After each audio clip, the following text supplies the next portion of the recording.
नमस्कार दोस्तों, स्वागत है आपका YouTube चैनल पढ़ो अकेडमी पर। मैं हूं आपका दोस्त नितेश। आज बात करेंगे क्लास 6 एनसीईआरटी क्लास 6 संस्कृत की रुचिरा प्रथम भाग के परिशिष्ट में। यहाँ आपको क्लास 6 की ग्रामर कंप्लीट है। तो पहले तो आपको कारक विभक्ति परिचय बताया जाएगा कि कारक विभक्ति आखिर क्या होते हैं। फिर इसमें संबंध कारक और संबोधन कारक, जिनको हम कारक मानते हैं हिंदी में, संस्कृत में कारक क्यों नहीं माना गया है। इसके अलावा इसमें कुछ शब्द रूप दिए गए हैं, भाई ये आपको याद करने पड़ेंगे। याद करने का तरीका मैं आपको बता रहा हूँ वीडियो में। और फिर इसके बाद धातु रूप दिए गए हैं, ये भी आपको याद करने पड़ेंगे। लट लकार के, लोट लकार के, लिट लकार के, लंग लकार के, ये चारों लकारों के रूप आपको याद करने पड़ेंगे। इनमें कौन सा प्रेजेंट है, कौन सा पास्ट है, कौन सा फ्यूचर, कौन सा आपके ऑर्डर यानी कि आज्ञार्थक काल है, इनके रूप कैसे बनते हैं, इनमें क्या मामूली भेद है, वो सब चीजें आपको बता दूंगा। वीडियो में मेरे साथ आपको बना रहना पड़ेगा और वीडियो को लाइक जरूर कर देना, क्योंकि आज आपकी ये संस्कृत की बुक है, मेरे हाथ में रुचिरा प्रथमो भाग है, ये कंप्लीट हो गई है और इसमें से कोई भी डाउट हो तो आप पूछ सकते हैं। अब एक चीज इंपॉर्टेंट चीज और कि वीडियो में मैंने लिंक दिया है, अगर आपको मान लीजिए इसके क्वेश्चन आंसर की पीडीएफ वगैरह चाहिए तो वो भी आप वहां से ले सकते हैं। हर वीडियो में मैंने डाल दिया है, तो आप वहां से ले लीजिएगा, आपके एग्जाम में काफी उपयोगी साबित होगी। तो आज देखेंगे कारक विभक्ति परिचय। क्लास वही 6 है और संस्कृत हम देख रहे हैं और किताब का नाम आपको सबको पता है, क्या है, रुचिरा प्रथमो भाग है। तो यहाँ आपका क्लास 6 का जो संस्कृत व्याकरण मैं आपको करा रहा हूँ, बहुत होशियारी से इसको देखना है, तब आपको सारे पार्ट एक बार रिपीट कर लेना। तो पढ़ो अकेडमी यूट्यूब चैनल को फटाफट सब्सक्राइब कर दो। और इसका लास्ट चैप्टर हम देख रहे हैं, कारक विभक्ति परिचय परिशिष्टम। देखो सुनो, कारक विभक्ति परिचय। तो यहाँ हमें सबसे पहले कारक और विभक्ति का परिचय दिया जा रहा है। संस्कृत इसके बिना अधूरी है। वाक्य क्रियाया साक्षात अन्वय, येन पदेन शब्देन सह भवति। वाक्य में क्रिया का साक्षात अन्वय जिस पद और शब्द के साथ होता है, तत् पदम कारकम भवति, उस पद को हम कारक कहते हैं। तो ये कारक की परिभाषा याद कर लेना आप कि वाक्य में क्रियाया साक्षात अन्वय येन पदेन या येन शब्देन से भवति, जिस पद या शब्द के साथ होता है वह पद कारक होता है। कारणानाम अर्थम प्रकटयितुम येषां प्रयत्नानां संयोजनम शब्दैः सह भवति ते प्रत्यया कारकै विभक्तय भवन्ति। अब देखो, कारकाणाम अर्थम प्रकटयितुम, कारकों के अर्थ को प्रकट करने के लिए, येषां प्रत्ययानाम संयोजनम शब्दैः सह भवति, जिन प्रत्ययों का शब्दों के साथ संयोजन होता है, ते प्रत्यय कारकै विभक्तय भवति, वे प्रत्यय क्या होते हैं, कारक विभक्ति। ऐसे प्रत्यय जिनका कारकों के अर्थ को प्रकट करने के लिए प्रयोग किया जाता है वो कारक विभक्ति कहलाते हैं। अब देखो यहां समझ में आ जाएगा, देखना यहां इन्होंने ये दिया हुआ है, जैसे 11, 10, 1, 2 है ना, 8, 3, इसका क्या मतलब है सुनना। अब पहले तो ये देख लो, ये था छात्रा है ना। अब देखो छात्रा तो ऐसे पकड़ लो, छात्रा के पीछे ये लगा हुआ है निशान, तो ये क्या है, ये है संबोधन, आपके संबोधन। तो संबोधन को संस्कृत में कारक नहीं माना है, ठीक है, जबकि हिंदी में इसको माना गया है। दशरथस्य, ये यहां आधा से और ये लग गया, तो ये हो गई आपके षष्ठी विभक्ति, यानी कि दशरथ का, भाई आधा से और ये लग गया, पीछे लग रहा है इसलिए प्रत्यय भी कहलाएगा। तो अब इसने कारक का वो दिया है ना, का के की रा रे री, कर्ता ने कर्म को करण से संप्रदान के लिए अपादान से संबंध का के री, तो संबंध बता रहा है ये। तो दशरथस्य यानी कि दशरथ का, सुत है यानी कि पुत्र, राम है राम, दंडकारण्यात लंका। अब समझाता हूं नीचे, ये शब्द आप पढ़ लो, गत्वा युद्धे रावणम बाणेन हत्वा विभीषणाय लंका राज्यम अयच्छत्। अब देखो इसमें ये टेबल दी गई है, क्रम संख्या 1 और 2। तो 1 और 2 पर क्या क्या शब्द हैं आपके देख लो। 1 पर तो आपके सुत है ना, ये रहा, और दूसरा है राम है, दोनों में यही है ना, 1 और 2। तो इसमें दोनों क्या है, कर्ता हैं ये, और प्रथमा विभक्ति में है, जहां आपको विसर्ग हो तो ये कर्ता जो है प्रथमा विभक्ति में ही आएगा, क्लियर है। द्वितीया में कर्मकारक होता है, यहां से पढ़ो आप। तृतीया में करण होता है। चतुर्थी में संप्रदान होता है। संप्रदान मतलब क्या होता है, देने के अर्थ में होता है, देने के अर्थ में। तो जैसे मान लो कोई किसी को कोई चीज देता है, तो जो देने वाला है कौन है, देने वाला। जैसे राम ने लक्ष्मण को फल दिए, तो देने वाला कौन था, राम है ना, और लेने वाला कौन है, लक्ष्मण। तो ये दो चीजें आपको ध्यान रखनी है, तो देने वाला और लेने वाला। अब इसमें विभक्ति लगती है, कैसे लगेगी बताऊंगा, अभी यहां बता दूंगा तो समझ में नहीं आएगी। तो देने के अर्थ में चतुर्थी विभक्ति होती है। पंचमी अपादानम, अपादान क्या होता है, अलग होने के अर्थ में, जैसे पेड़ से पत्ता गिरा, तो ये अपादान हो गया। अधिकरण सप्तमी विभक्ति होती है, इसका चिन्ह होता है में, पे, पर। जैसे कहा ना वन में खुशबू आती है, तो वने इस तरह अपन लिख रहे थे। तो युद्धे, जैसे युद्ध में वीर गति मिलती है, युद्धे वीर गति प्राप्त तुम, युद्ध में वीर गति प्राप्त करो, है ना, इस तरीके से। तो अब ये देखो कर्ता ने कर्म को, है ना, कर्ता ने कर्म को करण से संप्रदान देने के अर्थ में, पंचमी अलग होने के अर्थ में अपादान, ये इस तरीके से। ये सब विभक्तियां आपको दी हुई है। अब नीचे आओ, तो यहां देख रहे हो षष्ठी विशेष, षष्ठी विभक्ति अर्थ संबंध अस्ति। षष्ठी विभक्ति में क्या होता है? संबंध होता है। संबंध संबोधनम चाहे कारकम न भवति। संबंध और संबोधन, मैंने आपको बताया यहां भी कि इसमें कारक नहीं होते हैं, ठीक है। उदाहरण दशरथस्य, दशरथ का, ये 10 नंबर लिखा, हे छात्रहा, ये संबोधन था। इति पदयो साक्षात अन्वय क्रियाया अयच्छत, इनको केवल अन्वय क्रिया के लिए ही साथ रखते हैं हम। इति अनेन पदेन नह सह अस्ति, ये पदों के साथ नहीं होते हैं। अतः संस्कृत एते पदे कारके न भवति, इसलिए इन दोनों में, संबंध में और संबोधन में कारक नहीं होगा। कारक किस किस में होगा? इनमें होगा, प्रथमा द्वितीय तृतीय चतुर्थी पंचमी सप्तमी, इनमें ही कारक होंगे। चलो अब नीचे आते हैं। शब्द रूपाणी, शब्द रूप देखो आपको याद करने पड़ेंगे। अकारांत पुल्लिंग, अब ये अकारांत क्या है, पुल्लिंग क्या है? पुल्लिंग तो आपको सबको पता है, मैन, है ना, ठीक है।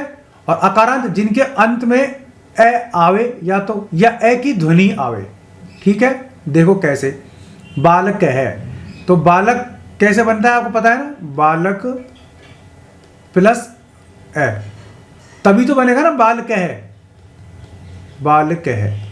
तो इसमें ए की ध्वनि आई कि नहीं आई? तो इसलिए बालक के रूप आपको याद करने हैं। बालक है, बालकौ बालका, बालकम बालकौ बालकान, बालकेन बालकाभ्याम बालकई, बालकाय बालकाभ्याम बालकेभ्य, बालकात बालकाभ्याम बालकेभ्य, बालकस्य बालकयो बालकानाम, बालके बालकयो बालकेषु। ये संबंध संबोधन है, बाल, हे बालक, हे बालकौ, हे बालका। अब एक चीज देखो, अकारांत पुल्लिंग के जितने भी शब्द हैं आपके सभी बालक की तरह ही चलेंगे। जिस इसमें दिया हुआ है एवं, जिस प्रकार नृप, देव, राम, पितामह, पंडित इत्यादि नाम अकारांत पुल्लिंग शब्दानाम रूपाणी भवन्ति। तो आप चाहे नृप का, देव का, राम का, पितामह का, पंडित का, इनका रूप बनाओगे तो बिल्कुल ऐसे ही बनेंगे। जैसे आप देव का बनाओगे तो देव है, देवौ, देवहा, देवम, देवौ, देवाना, देवान, देवेन, देवाभ्याम, देवई, देवाय, देवाभ्याम, देवेभ्य, देवात, देवाभ्याम, देवेभ्य, देवस्य, देवयोः, देवानाम, देवे, देवयोः, देवेषु। इस प्रकार आप बना सकते हैं पितामह के, पंडित के, ये सब रूप बना सकते हैं। जहां जहां आपको लास्ट में ए या ए की ध्वनि आए, रूप सेम बनेंगे। क्लियर? अब देखो इसमें ये दोनों सेम है ना, और ये तीनों सेम है, इधर ये दोनों सेम है, इधर ये दोनों सेम है। तो इस तरीके से आप रूप को शॉर्ट करके भी याद कर सकते हैं।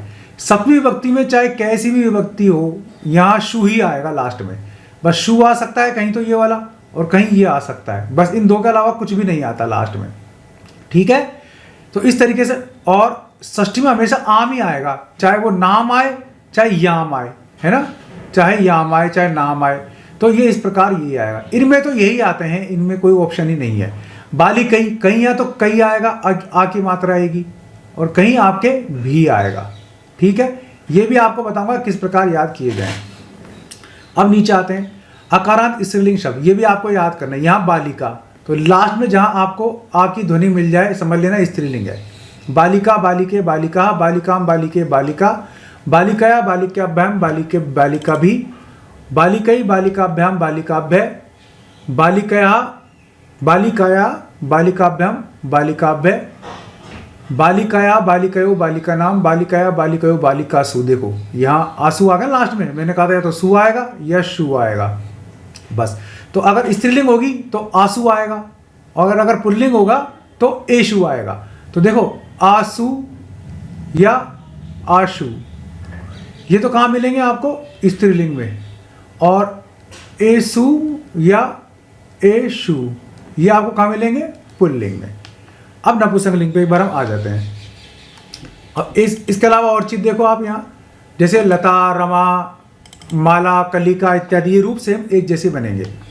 अब नीचे आते हैं हम यहाँ, अकारांत नपुंसकलिंग शब्द। अकारांत मैंने आपको बताया था जहाँ ए की ध्वनि हो वहाँ पुल्लिंग होगा, लेकिन ए की ध्वनि नपुंसकलिंग को भी बताती है। ये देखो पुष्पम, इसके रूप कैसे चलेंगे? पुष्पम पुष्पे पुष्पाणि, पुष्पम पुष्पे पुष्पाणि, ये दोनों तो सेम ही है।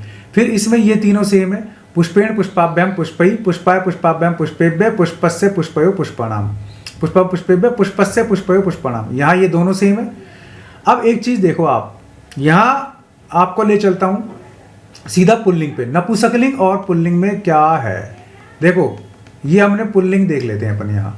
तो पुल्लिंग में केवल ये दो रूप चेंज होंगे, बाकी सब सेम होते हैं। आप इनको दोनों को जब पास पास रख के देखेंगे तब आपको ये चीज़ समझ में आ जाएगी। क्लियर? बस ये रूप आपको याद करने हैं दोनों, बाकी सब चीज़ें पुल्लिंग की तरह ही चल रही हैं। यहाँ तक पुल्लिंग की तरह ही चलेगा, ये सेम पुल्लिंग, और ये दोनों बस अलग हो जाते हैं। क्लियर? तो नपुंसकलिंग प्लस पुल्लिंग बराबर दोनों रूप सेम होते हैं, बस प्रथमा और द्वितीय में ही चेंज होगा, इन दोनों में ही चेंज होगा। ओके? और ये भी सेम है, ये भी सेम है, और ये भी सेम है। क्लियर? चलो आगे आओ। इसी की भांति फल, पुस्तक, नगर, मित्र, उद्यान। नपुंसकलिंग में कौन कौन चीजें होती हैं? जो भी चीजें ऐसी होती हैं जिनमें जान नहीं होती, उनको हम मानेंगे अक्सर नपुंसकलिंग। लेकिन इसके भी नियम है, इसके भी सिस्टम है, वो बताऊंगा आपको बड़ी क्लास में। आपको केवल इतना ही याद रखना पड़ेगा। ईकारांत पुल्लिंग शब्द देखो, पुल्लिंग में अकारांत तो थी, है ना, जहाँ ए की ध्वनि आए, लेकिन जहाँ ई की ध्वनि आए वहाँ भी पुल्लिंग होगा। ई मतलब छोटी, जैसे कि मुनि, तो मुनि के रूप कैसे बनेंगे? मुनि मुनि मुनय है, मुनि मुनि मुनीन, मुनिना मुनिभ्याम मुनिभि, मुनय मुनिभ्याम मुनिभ्य, मुने मुनिभ्याम मुनिभ्य, मुने मुनयो मुनिनाम, मुनौ मुनियो मुनीषु। ये भी रूप आपको याद करने पड़ेंगे। ईकारांत पुल्लिंग वाले शब्द जैसे कि हरि, कवि, कपि इत्यादि, ये पुल्लिंग शब्द रूप एक जैसे ही बनेंगे। तो जहाँ छोटी ई की मात्रा है वो रूप इकारांत पुल्लिंग जैसे बनेंगे। अब उकारांत पुल्लिंग, जहाँ उकारांत पुल्लिंग जैसे भानु, भानु, गुरु, विष्णु इत्यादि रूप सेम बनेंगे। भानु भानु भानवय, भानु भानु भानुन, भानुना भानुभ्याम भानुवी, ये रूप बनेंगे। अब धातु रूप देखो आप, शब्द रूप के लिए अलग से टेबल होगी, आपको बता दूंगा। धातु रूप देखें उससे पहले पढ़ो अकेडमी यूट्यूब चैनल को सब्सक्राइब कर लो, नहीं किया तो वीडियो को लाइक कर दो। धातु रूप देखो, लट लकार यानी कि वर्तमान काल। लट के रूप कैसे चलेंगे? पठती, पठतः, पठंती, पठसी, पठतः, पठत, पठामी, पठावे, पठामे। अब आपको यहाँ याद क्या करना है, ध्यान क्या रखना है? ध्यान रखना, देखो ये तीनों में विसर्ग आया है और यहाँ केवल इसमें आया है, ये ध्यान रखना है आपको। एक चीज क्लियर? दूसरा, ये दोनों रूप सेम है, लेकिन एक में विसर्ग आया है, एक में नहीं आया। यहाँ तो विसर्ग आया है, यहाँ नहीं आया है, ये ध्यान रखना है। तो पठती, पठत, पठंती, पठसी, पठत है, पठत, पठामी, पठावे, पठामे, यानी कि पढ़ता हूँ, पढ़ते हैं, पढ़ते हैं, पढ़ता हूँ, पढ़ते हैं, पढ़ते हैं। कि ये अहम आवाम वयम, त्वम युवाम यूयम और स तौ ते। प्रथम पुरुष कौन होता है? मैं। अहम पठामी, प्रथम पुरुष कौन हो गया? मैं। अगर कहीं मैं आ जाए तो प्रथम पुरुष। मध्यम पुरुष कौन होता है? तू या तुम, या कौन हो गया? युष्मद। ठीक है, ये हो गया, और ये अस्मद। और उत्तम पुरुष कौन होता है? कोई तीसरा ही व्यक्ति। स तौ ते, वह, है ना, जहां से, सा, ता, ते, ताने, है ना, ता, ते, ता। ठीक है, तो ये हो गए आपके। क्लियर हो गया? प्रथम पुरुष, मध्यम पुरुष, उत्तम पुरुष कौन कौन होते हैं। चलो अब आगे देखते हैं लट लकार। लट लकार में क्या है? लट लकार यानी कि भविष्यत काल। पठिष्यति, पठिष्यते, पठिष्यन्ति, पठिष्यसि, पठिष्यते, पठिष्यत, पठिष्यामि, पठिष्याव, पठिष्यामि। इसमें भी देखो आप, इन तीनों में विसर्ग है और केवल यहां है, ये दोनों सेम है। इसमें विसर्ग नहीं है और इसमें विसर्ग है। ठीक है, अब ये लट लकार और लट लकार दोनों सेम ही चलेंगे, बस केवल भविष्यत काल का अंतर है। तो आपको ये श बीच में लग जाता है धातु के बाद। तो इसमें क्या होगा? धातु प्लस श प्लस आपके कारक विभक्ति। ठीक है ना? तो धातु तो क्या हो गई यहाँ? पट प्लस श प्लस कारक विभक्ति, ती, ते, अंति, जो भी लगाना है आपके। ठीक है, तो पठिष्यति, पठिष्यते, पठिष्यन्ति, इस तरीके से आपके रूप बन जाएंगे। अब लंग लकार, अतीत काल, यानी कि ये हो गया आपके भूतकाल, यानी कि पास्ट टेंस। पास्ट टेंस में हमेशा ध्यान रखना ए लग जाता है आगे सब में, देखो ए लगा हुआ मिलेगा आपको, ये पहचान बता रहा हूँ आपको, रटने तो आप ही को पढ़ेंगे पर पहचान मैंने आपको बता दी। ए पठत ए पठताम ए पठन, ए पठे ए पठतम ए पठत, ए पठम ए पठाव ए पठाम। देखो यहाँ केवल एक ही जगह विसर्ग आ रहा है और यहाँ 4 जगह विसर्ग आ रहे हैं, है ना, ये 4 जगह विसर्ग आ रहे हैं, ये भी आपको ध्यान रखना पड़ेगा। अब देखते हैं लोट लकार आज्ञार्थक काल, इसमें किसी को आज्ञा दी जाती है ना, ऑर्डर क्या दिया जाता है, तुम ऐसा करो। पठतु तुम पढ़ो, पठताम तुम दोनों पढ़ो, पठंतु तुम सब पढ़ो, पठ तुम पढ़ो, ये मैं पढ़ूं, मैं हम दोनों पढ़ें, हम सब पढ़ें, पठ तुम पढ़ो, तुम दोनों पढ़ो, तुम सब पढ़ो, है ना, वह पढ़े, वे दोनों पढ़ें, वे सब पढ़ें। पठतु पठताम पठंतु, पठ पठतम पठत, पठानी पठाओ पठाम। इसमें एक चीज देखो, इसमें कहीं भी क्या नहीं है, कहीं भी विसर्ग नहीं है, इसमें पूरे में देख लो आप, कहीं भी विसर्ग नहीं है, इसीलिए आपको ये भी याद करना पड़ेगा। अब इसी की तरह आप ग्रुप बना सकते हैं, हस्ती हसत हसंती, हसतु हसताम हसंतु, हस हस्तम हसत हसानी हसाव हसाम, चलतु चलताम चलंतु, चल चलतम चलत, चलानी चलाओ चलाम। इस प्रकार रूप आप ये सब बना सकते हैं। गम धातु सेम रूप बनेंगे, गम धातु के रूप कैसे चलते हैं, गच्छ की तरह चलेंगे, गच्छति गच्छते गच्छन्ति, वही सेम, ये तीनों विसर्ग और एक ये चौथा विसर्ग, ये ध्यान रखना है आपको, ये दोनों सेम है, यहाँ लगेगा। लिट लकार भविष्यत काल इस प्रकार बनेंगे, ये रूप सभी सेम बनेंगे, आपको केवल इनको याद करने हैं। और ये वही रूप हैं जो आपके आए हुए हैं। नी नय लेना, नयति नयते नयंती, नयसी नयत नयत, नेष्यति नेष्यते नेष्यंती। देखो अब इसमें क्या आपके नी की जगह ने हो जाएगा, तो नेष्यति नेष्यते नेष्यंती, ये आपको याद रखनी पड़ेंगी और ये आपको याद ही करने पड़ेंगे। और भी हम नीचे चलते हैं तो बस आपके केवल रूप दिए हुए हैं और उसी प्रकार से आपको ये रूप याद करने पड़ेंगे। तो कुल मिला के आपका परिशिष्ट भी समाप्त हुआ और क्लास 6 की आपकी संस्कृत समाप्त हो गई है। अब इसमें कोई डाउट हो आपको तो आप पूछ सकते हैं। इसमें आपको लेसन 1 से 15 तक, ठीक है ना, एक परिशिष्ट, ठीक है, ये आपको पढ़ा दी। पूरी क्लास 6 की संस्कृत ये आपकी कंप्लीट हो गई है। कोई डाउट है तो बताना। अब इसके बाद हम देखेंगे क्लास 7 शुरू करेंगे अपन, ठीक है। और फिर भी कोई डाउट है तो आप बताना। पढ़ो एकेडमी यूट्यूब चैनल को सब्सक्राइब कर लो, कोई भी डाउट है तो आप पूछ सकते हो। उम्मीद है आपको वीडियो पसंद आया होगा और ये चैप्टर जो मैंने पढ़ाया वो भी आपको क्लियर हो गया होगा। लिंक मैंने वीडियो डिस्क्रिप्शन में दिया है, इसकी पीडीएफ चाहिए आपको इसके सॉल्यूशन की या फिर इसके हिंदी ट्रांसलेशन की, तो वो भी आपको मिल जाएगी, लिंक पर जाकर के आप ले सकते हैं। चैनल को सब्सक्राइब कर लीजिए, यूट्यूब चैनल पढ़ो एकेडमी को, और वीडियो को लाइक कर दीजिए। आज के लिए इस वीडियो में बस इतना ही। ऐसे ही किसी यूज वीडियो में फिर मिलूंगा, तब तक के लिए नमस्कार।